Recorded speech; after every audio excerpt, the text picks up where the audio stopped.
Selamat pagi tuan-tuan dan puan-puan yang dihormati sekalian. Kalau esok PRU antara Anwar Ibrahim dan Rafizi Ramli, siapa sebenarnya yang pengundi Melayu akan pilih?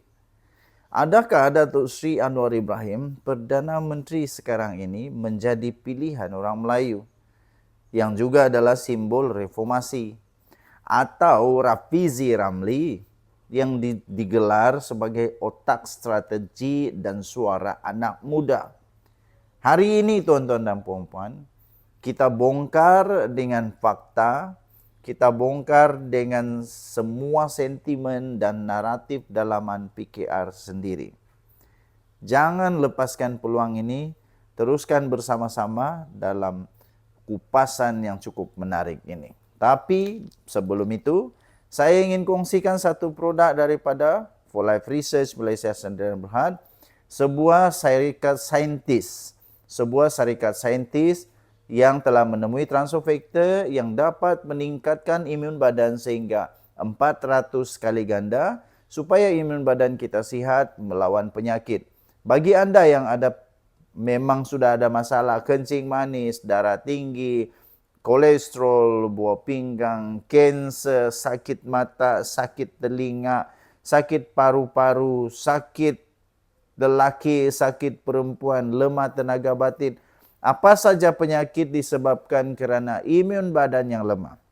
Dengan transofaktor, anda boleh sembuh dengan kerana imun badan yang kuat, ya. Bukan kerana transofaktor, bukan kerana ubat hospital, bukan, tapi kerana imun badan kita yang kuat melawan penyakit dengan bijak menyebabkan kita sembuh. Bagi anda yang sungguh-sungguh serius mau sembuh, yang sungguh-sungguh saja, ya, yang mau betul-betul, hubungi saya di sini, ada nombor telefon. Jangan lupa, sekarang ada promosi tahu. Okey, baik tuan-tuan dan puan-puan. Anwar Ibrahim bukan satu nama baru. Sejak tahun 1970, beliau adalah ikon penggerak Islam. Gerakan Islam masuk UMNO, timbalan Perdana Menteri, kemudian masuk penjara dan akhirnya PM ke-10. Tapi 25 tahun reformasi, Anwar sering dilihat sebagai elitis politik, rapat dengan golongan atasan tapi susah nak turun gaya ke kampung. Rafizi pula muncul tahun 2012 dengan pendedahan NFC dan non-MDB. Walaupun kena saman, kena penjara, dia jadi simbol anti kleptokrasi dan suara orang muda. Tapi reputasi Rafizi ini lebih urban di kawasan luar bandar. Nama dia tak sekuat Anwar Ibrahim. Okey, sekarang ni Anwar Perdana Menteri, tapi adakah dia popular? Realitinya ekonomi masih perlahan. Kos sara hidup makin tinggi, isu Melayu dan Islam dimainkan pula oleh pembangkang.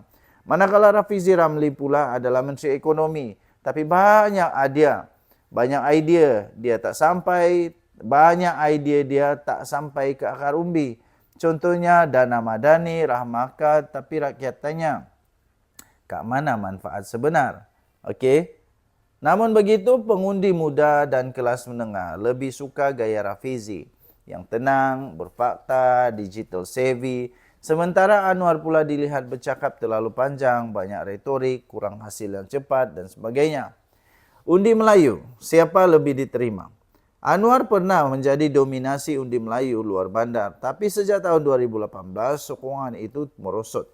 Naratif liberal pro-DAP, anti-Melayu kian kuat dilemparkan oleh pembangkang. Rafizi pula jujur dan belum diuji secara penuh dengan pengundi Melayu luar bandar. Dia kuat di Lembah Kelang, di Subang, Pandan dan kawasan bandar. Jadi, siapa lebih kuat? Jawapannya tuan-tuan dan puan-puan bergantung kepada siapa yang boleh menang naratif Melayu Islam dalam 2 tahun yang akan datang ini. Tuan-tuan, PKR dalam dilema sekarang. Ada cakap-cakap dalam PKR sendiri yang Rafizi ini patut jadi PM ke-11. Tapi mustahil kalau tak ada sokongan akar umbi luar bandar dan Sabah dan Sarawak. PKR sekarang kena buat pilihan. Kekal dengan simbol lama Anwar Ibrahim atau bina momentum dengan wajah baru Rafizi Ramli. Tapi kalau dua-dua jalan sendiri, parti ini boleh pecah. Dan itu akan beri ruang besar kepada Perikatan Nasional. Jadi tuan-tuan dan puan-puan, antara Anwar dan Rafizi bukan soal siapa lebih popular, tapi siapa yang lebih boleh menjual idea kepada pengundi Melayu, luar bandar dan generasi muda. Nak tahu strategi seterusnya PKR? Jangan lupa tekan butang subscribe, tekan butang lonceng dan komen. Siapa pilihan anda? Anwar atau Rafizi? Tinggalkan komen. Bye-bye. Selamat pagi tuan-tuan dan puan-puan yang dihormati sekalian. Bolehkah Mahathir tiba-tiba jadi presiden PAS? Ini soalan memang cepu mas.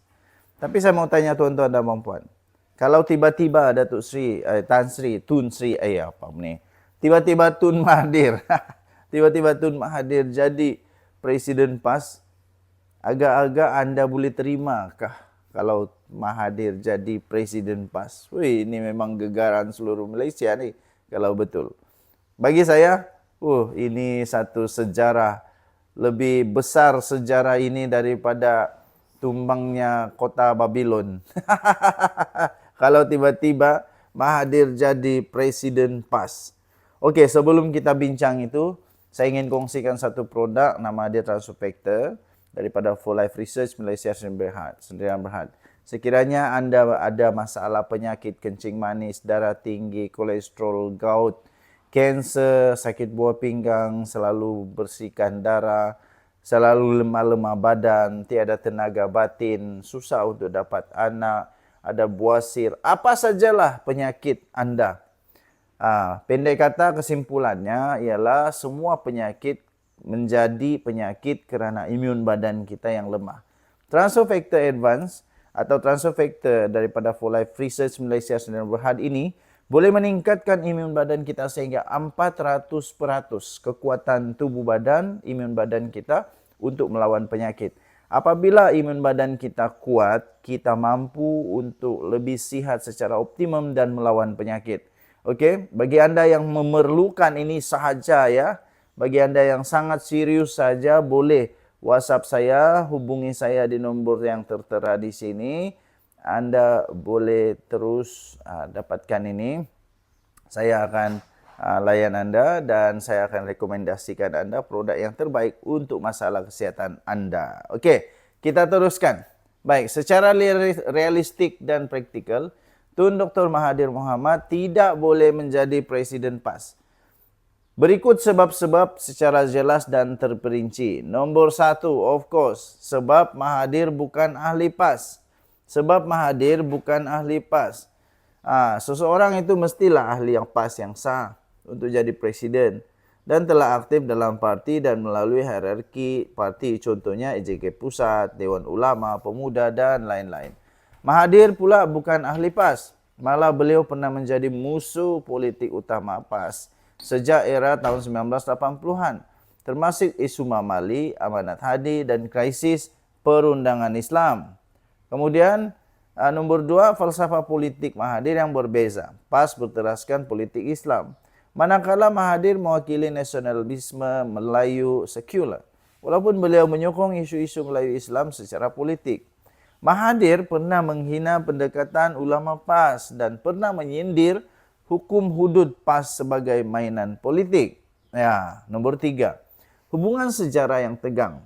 Isu Amanat Hadi 1981 dan kes Mamali 1985 memperlihatkan konflik teologi dan politik antara Mahathir dan PAS yang tegang. Walaupun Mahathir menyokong kerjasama dengan PAS melalui GTA dan Perikatan Nasional, beliau bukan insider PAS.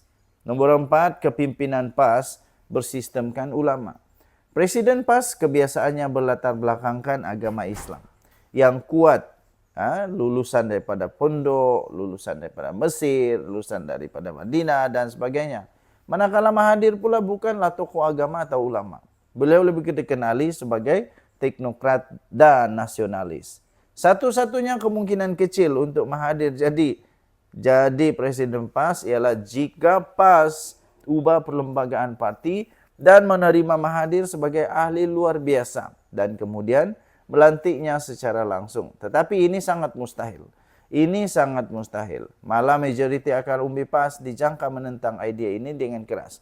Kesimpulannya Mahathir tidak boleh dan tidak layak tidak akan jadi presiden PAS dari segi undang-undang parti, sejarah konflik, falsafah politik, dan kehendak akar umbi.